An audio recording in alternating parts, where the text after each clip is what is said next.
The other one only lasted 50 some. A retired iron worker who helped build a key tri-state bridge is on hand as the ribbon is cut for its replacement. Good evening, everyone. The 6 years of delays along the busy tri-state interstate about to end, just in time for people who will be traveling this Thanksgiving holiday. Today, the final piece of the new Jeremiah Morrow Bridge on I-71 in Warren County was dedicated. At 239 feet, it is Ohio's tallest bridge and a lifeline for the local economy. Local 12's Larry Davis spoke with one of the original bridge builders who was on hand for today's dedication.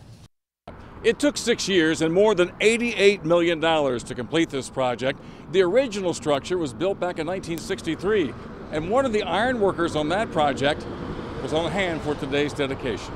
As they cut the ribbon for the northbound span of the Jeremiah Morrow Bridge, construction workers looked on with pride. But it was also a proud day for the man who paved the way for them. Leon Gray was on the job back in 1963 when the original bridge was built.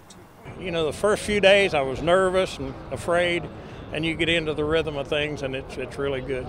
A section of the old span was imploded to make way for the new Jeremiah Morrow Bridge. It towers over the Little Miami River Valley and carries 41,000 vehicles a day.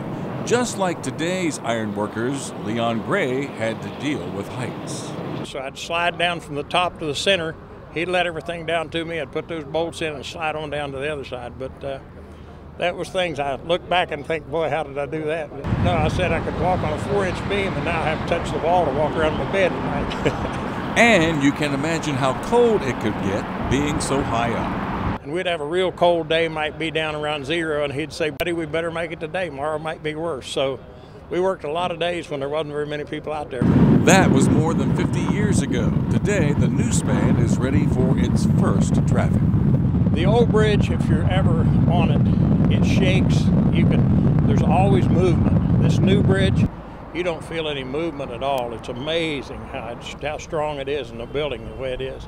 And Gray says while the original bridge stood for more than 50 years, he's very confident that this span will last about 100. In Morrow, Larry Davis, Local 12 News. The twin spans are named after Jeremiah Morrow, who served as a state senator, Ohio's first U.S. representative, a U.S. senator, and an Ohio governor, all between 1803 and 1842.